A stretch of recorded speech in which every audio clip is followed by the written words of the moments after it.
I always believed that family was everything. I spent my whole life putting them first, sacrificing, loving, and protecting them. But when I needed them the most, I realized they saw me as nothing more than a burden. What happens when you discover that the people you love most are the ones who would sell you out the moment you're no longer useful? This is the story of my journey from pain to power, from despair to redemption.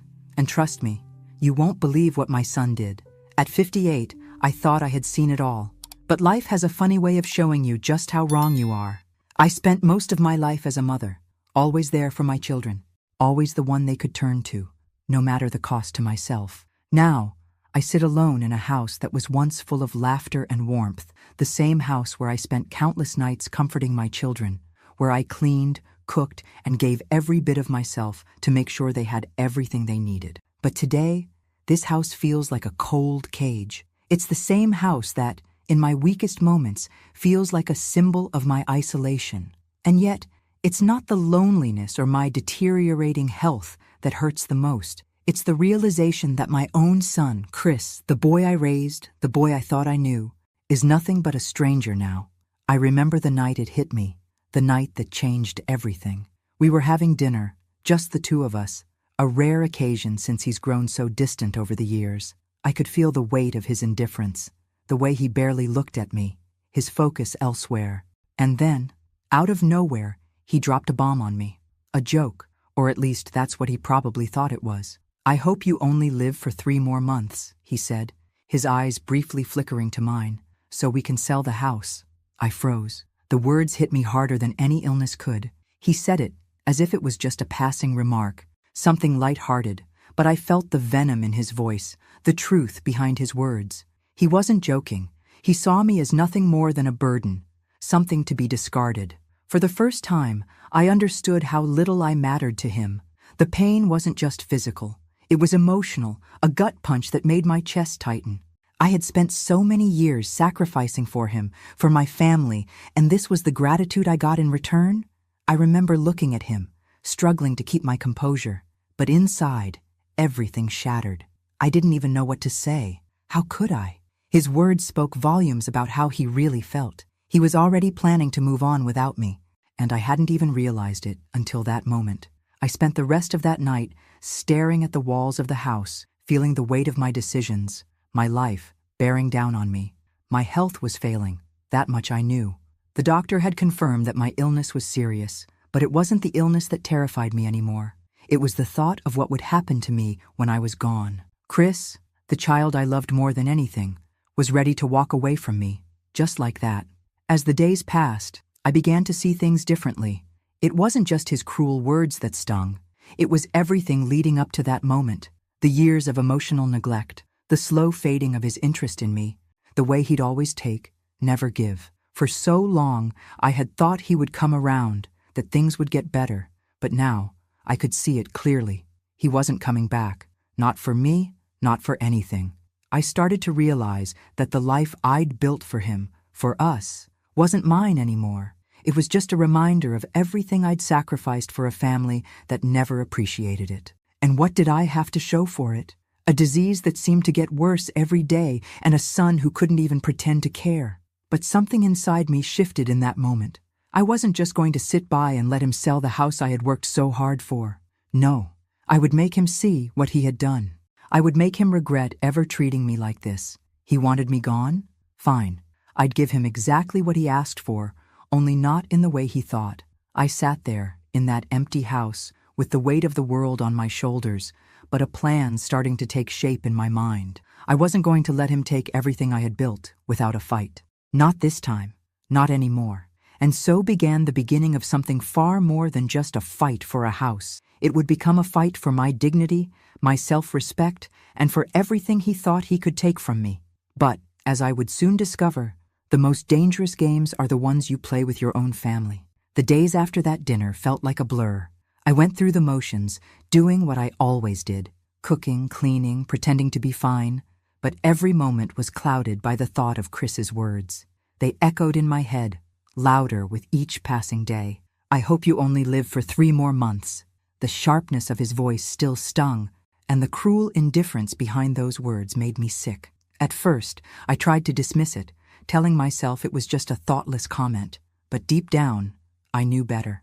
His behavior over the last few years had been slowly chipping away at the bond we once shared. He used to be the little boy who would crawl into my lap after school, his face bright with excitement as he told me about his day. He used to care about my opinions, about my well-being. Now he barely spoke to me unless it was about the house. I didn't even recognize him anymore. I spent my days in this house that used to be full of life, but now the silence weighed heavily on me. There was no laughter, no talking, just the sound of the clock ticking away the minutes, reminding me of the time I didn't have left. I had always taken care of everything. I was the glue that held the family together, or at least I had been. Now, I was nothing more than a shadow in my own home, invisible, fading into the background. As the weeks went by, my health worsened. The doctors told me there was nothing they could do. It wasn't cancer, but whatever I had, it was eating away at me. I was exhausted all the time. I couldn't even walk up the stairs without feeling winded, but it wasn't the physical pain that hurt most. It was the emotional weight of everything. The loneliness was suffocating. I would catch myself looking out the window, hoping for something to break the monotony, but nothing ever did. Chris never came by to check on me. He wasn't interested in hearing about my doctor's appointments or how tired I felt. He didn't care about me at all. Instead, he was out there, somewhere, making plans. Plans that didn't involve me. Plans that involved selling the house, our house, the one I had raised him in, the one I had worked my fingers to the bone for. And there I was, stuck in it, feeling like I was already dead. I couldn't get the image out of my head. Chris, walking through this house with a buyer, discussing how much they could get for it, laughing about how easy it would be to sell once I was gone. I wondered how long he'd been planning this. Had he been thinking about selling it even before my illness? Or did my declining health just give him the excuse he needed? I could feel the walls closing in on me. The house that once felt like a sanctuary now felt like a prison. It was the place where I'd raised my children, but now it was just a reminder of everything I had given up and everything I had lost. I had always believed that family came first, that no matter what happened, we would always have each other. But now I could see clearly that the only thing Chris cared about was himself. He had made it obvious with his cruel joke, and now I knew he was just waiting for me to die so he could cash in on my passing. I felt sick to my stomach, but that's when something inside me snapped. No longer would I let myself be treated like this. No longer would I let him have what I had worked so hard for, not without a fight. I wasn't going to die in this house without making sure that Chris would feel the weight of his actions. I had spent my whole life giving everything for him, and now he wanted to sell the one thing that had always been mine. Our home, our memories. He thought he could simply dispose of me, like I was nothing. But I wasn't nothing. I was Linda, his mother, and I wasn't going to let him get away with it. I had a plan now, a quiet, calculated plan. It wasn't going to be messy. I wasn't going to confront him directly, at least not yet. But I would make sure he understood that I wasn't going to roll over and die just because he thought it was convenient for him. I would take back control of my life, my home, and my dignity, and it would all start with one thing: patience. That night, I sat alone at the kitchen table, sipping a cup of tea as the weight of the past few weeks settled into my bones. I didn't know how much longer I had, weeks, months, maybe just days. But what I did know was this: I wasn't going to let Chris win. And so, I began to plan. The next few days were a haze of doctor's appointments and unanswered calls. The reality of my health situation began to sink in, but it wasn't just the illness itself that gnawed at me. It was the fact that, in my most vulnerable state, Chris was nowhere to be found. The doctors had given me the grim news. It wasn't cancer, but whatever was wrong with me, it wasn't going to get better. They couldn't pinpoint the exact cause, but I could feel my body shutting down. My energy levels were plummeting. I was constantly tired, and my once energetic body was betraying me in ways I hadn't anticipated. I knew the end was near, though I wasn't sure how long I had left. Weeks? Months? My mind had started to drift to the inevitable. What would happen to the house? What would happen to me when I was gone? The thought of Chris handling everything, making decisions about my life, my property, without even a second thought for me, made my blood boil. He wasn't here for me now. Why would he be here when it really mattered? He never visited, never asked how I was doing, never even bothered to call. It was as if he had already written me off. The only thing he cared about was what came after I was gone. The house. I tried to ignore it, tried to convince myself that I wasn't alone, but I knew the truth. I hadn't heard from Chris in days, and each passing moment reminded me how little he cared. I'd always prided myself on being a mother who was there, who cared, who listened, who sacrificed. But Chris, my only son, had been too wrapped up in his own life to notice mine was slipping away. I sat on the porch one afternoon, staring at the lawn, trying to find some solace in the silence. It wasn't until the familiar sound of a car pulling into the driveway that I snapped out of my trance. It was Chris's car. He got out, looking as distant as ever, his phone glued to his hand. He walked right past me without even acknowledging my presence. "Chris," I called weakly, my voice trembling as I tried to get his attention. He didn't stop. His eyes didn't even meet mine. "I'm busy," he muttered, not bothering to look back. That was it. That was all I got. That was the extent of my son's concern for me. I swallowed my hurt and let him go. It wasn't the first time he'd ignored me. It wouldn't be the last, but this time I wasn't going to let it slide. I had given him everything, my love, my time, my support, and now he was treating me like I was nothing more than a nuisance. I leaned back in my chair, letting the weight of it all settle on me. But as the sun dipped lower in the sky, something inside me shifted. I wasn't going to let him treat me like this. I wasn't going to let him discard me when it was convenient. It wasn't going to end like this. Not for me. I knew I couldn't change the way Chris felt, but I could make him regret it. I could make him understand the consequences of abandoning me when I needed him most. The house, my legacy, my life's work, it was mine. And he would learn the hard way that I wasn't going to go quietly into the night. As I sat there, the idea began to form in my mind. Slow, steady, and full of quiet resolve. I wasn't going to confront him directly. Not yet. I needed to bide my time. I needed to gather my strength and make sure every step I took was calculated. Chris thought he had the upper hand, but he didn't know what was coming. I wasn't just going to fight for the house. I was fighting for my dignity. I was fighting for my place in this world, and Chris was going to learn what happens when you underestimate your mother. The next few weeks were an exercise in patience, an almost unbearable waiting game. I made sure to keep up appearances, to let everyone, including Chris, believe I was weak, that I was losing my grip on reality, that I had no fight left in me. It wasn't hard. I had years of practice at being the quiet, supportive mother who never asked for anything.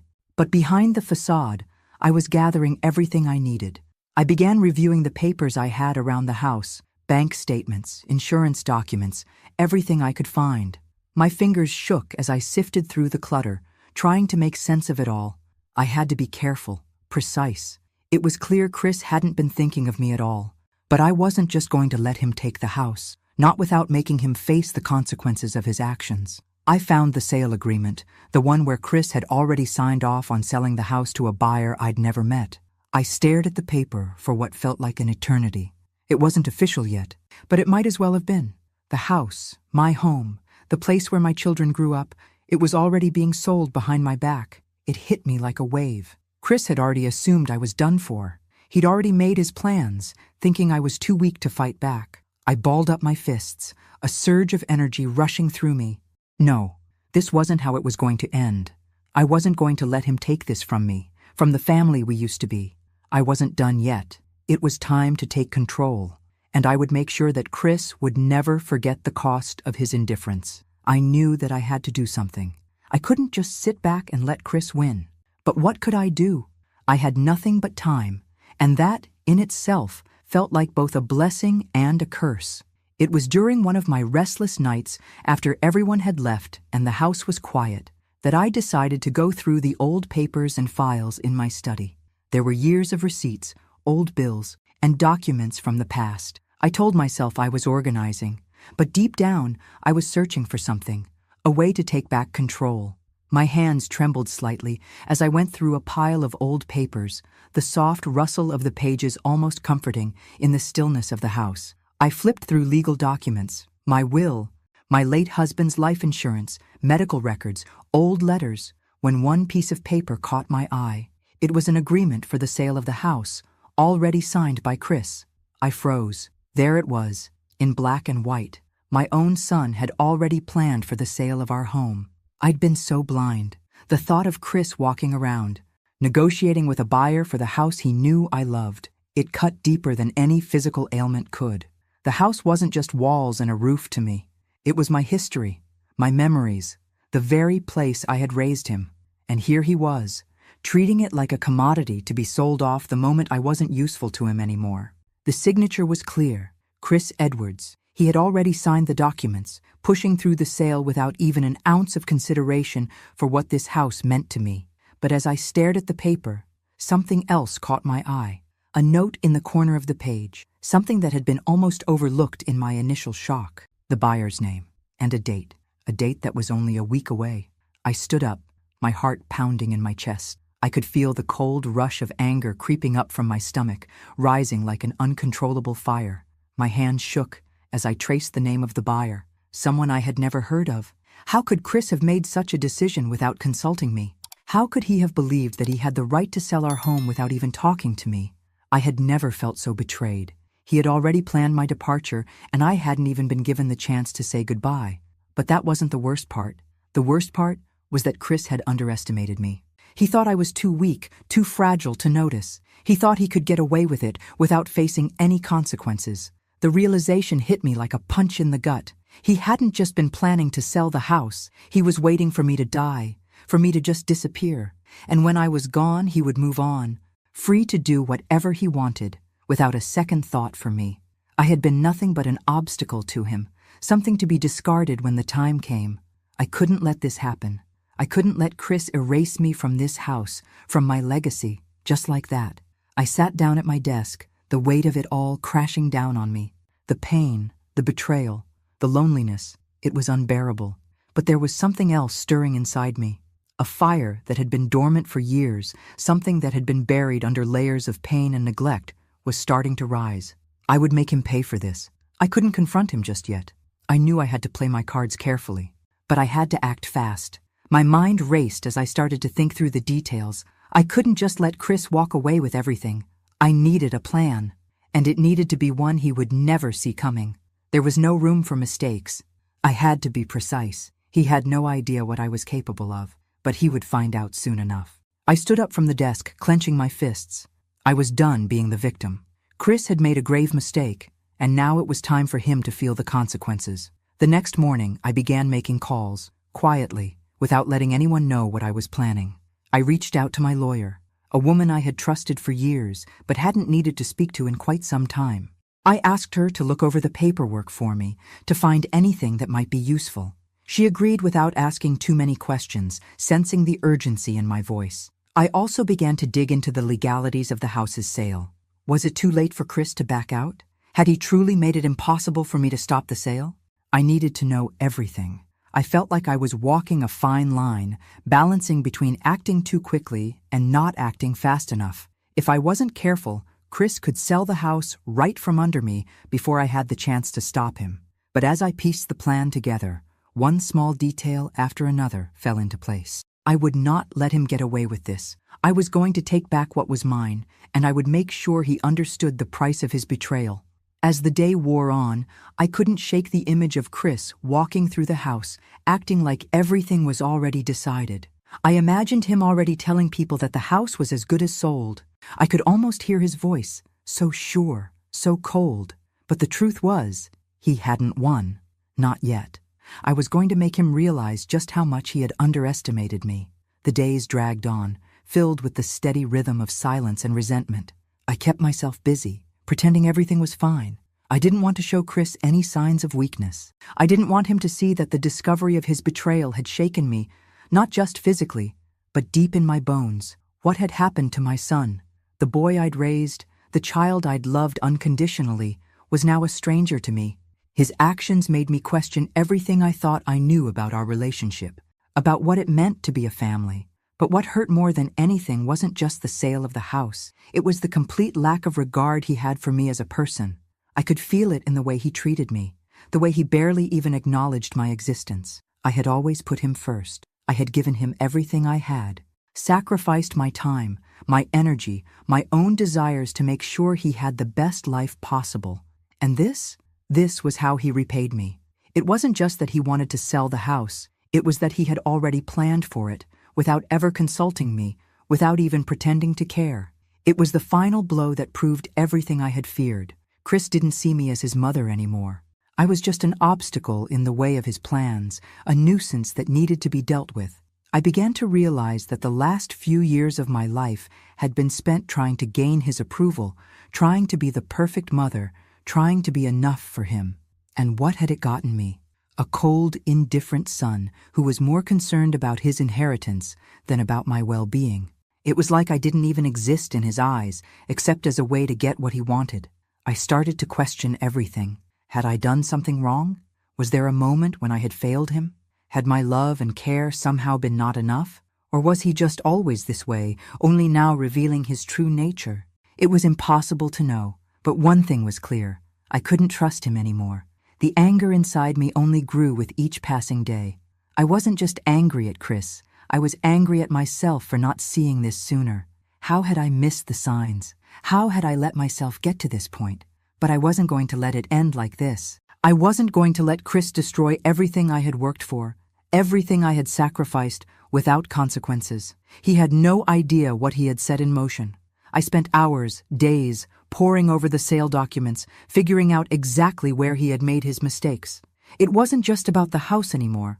It was about dignity, about making sure Chris understood the price of his betrayal. He thought he had everything under control, but he didn't know what I was capable of. There were loopholes in the paperwork, things Chris hadn't considered, things he hadn't thought through because he was too focused on himself to care. He had underestimated me, and that was going to cost him. I began making arrangements, quietly, in the background. I reached out to a lawyer who had helped me years ago, someone I trusted. I didn't want Chris to know anything about it yet. I didn't want him to realize that I was taking control of the situation. He still thought I was weak, still thought I was just waiting for my time to be up. But he was wrong. As I walked through the house that had once been filled with love and laughter, I began to make my peace with the fact that things had changed. My relationship with Chris was broken. There was no going back to what we had before. But that didn't mean I was done. I wasn't going to let him take everything I had worked for, everything I had given him, without making him understand the consequences of his actions.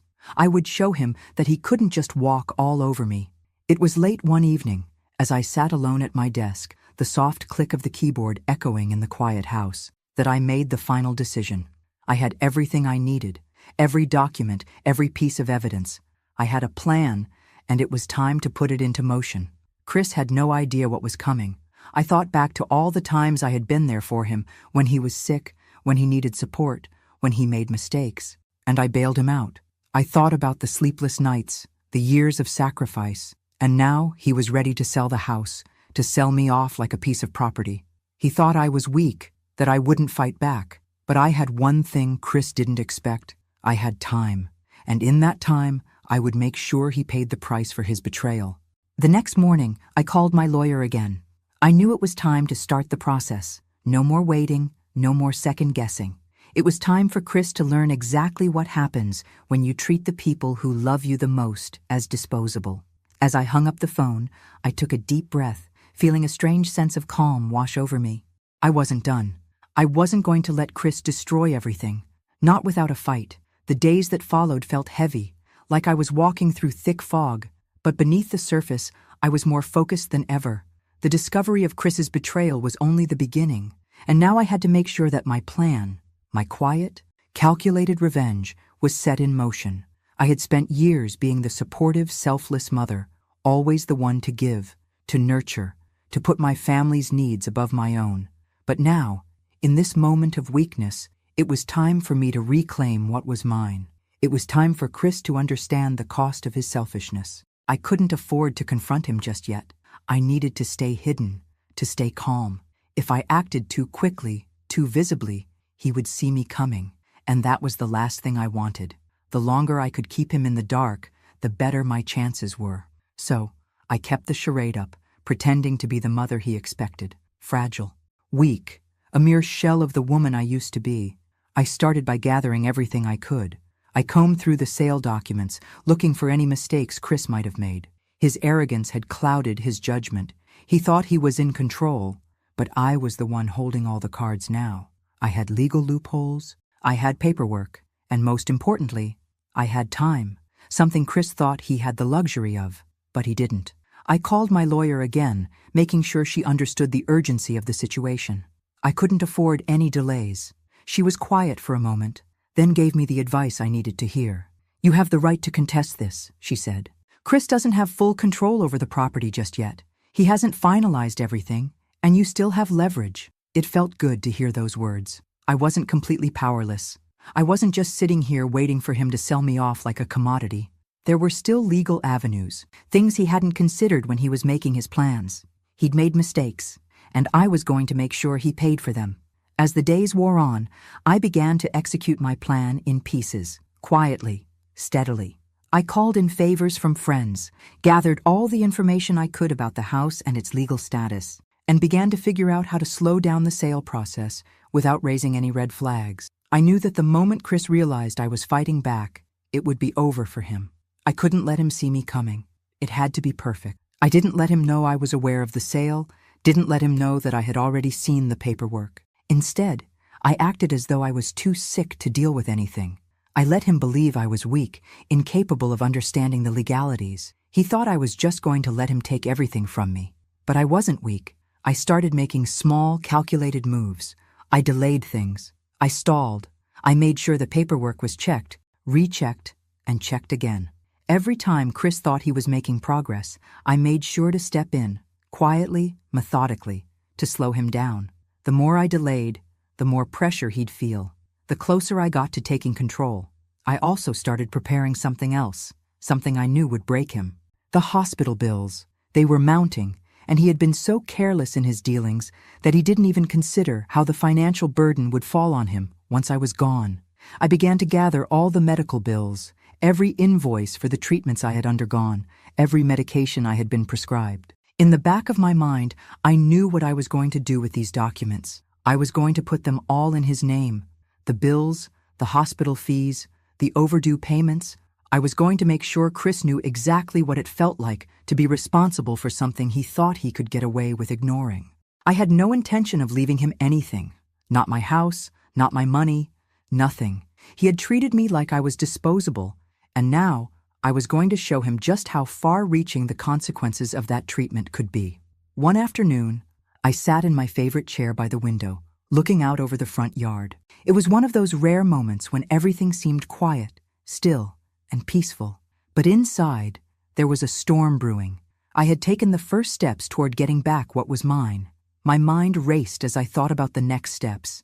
How to keep the pressure on Chris without revealing myself. How to keep him in the dark long enough for me to secure my victory. I wasn't ready to reveal the full scope of my plan just yet. I had to wait for the right moment, the perfect opening to make my move. The house sale hadn't gone through yet. I had time.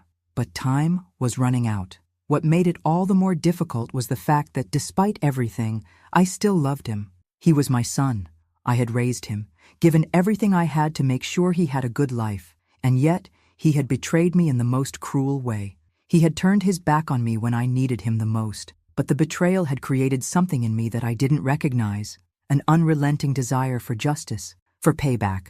I wasn't going to be the passive, invisible mother anymore. I wasn't going to let him get away with taking everything I had worked for. The days continued to pass, and as they did, I made more progress. I began to put my plan into action in ways that Chris wouldn't expect. Every time he tried to push forward, I pushed back, just enough to keep him off balance. I wasn't going to let him win. Not this time. I would make sure that he would understand what it meant to treat me like I was disposable. I would make sure he understood that the price of his betrayal would be higher than he ever imagined. And when the time was right, I would reveal my cards. Chris had no idea what was coming. He thought he was in control. He thought he could take everything without consequences. But I wasn't going to let him. Chris was getting bolder by the day. Every time I saw him, he seemed more confident, more assured that the house was his to sell, that he had already won. He thought I was weak, that I couldn't fight back, that I would just let him walk away with everything when the time came. He didn't know what I had been doing behind the scenes. I could almost hear the smugness in his voice, see the glint of satisfaction in his eyes whenever he spoke about finalizing the sale. He thought he had all the power, but I wasn't done yet. I spent hours each day in the house, moving through the motions, my mind always working on the next step. Every conversation with Chris felt like a game now. I would smile, nod, pretend I was too frail to understand what he was saying. The more I acted as though I didn't care, the more he let his guard down. He didn't suspect a thing. I was patient, waiting for the right moment to make my next move. It wasn't just about stalling anymore. It was about setting the stage for his downfall. I couldn't rush this. I had to make sure everything was in place, that when I finally struck, Chris would be completely blindsided. I had been working on the legal side of things, gathering the necessary documents, contacting professionals who could help me. I was creating a plan that was foolproof, one that would not only stop the sale, but would also make sure Chris bore the weight of his own actions. He was going to be the one to pay for everything, literally. I started making subtle changes.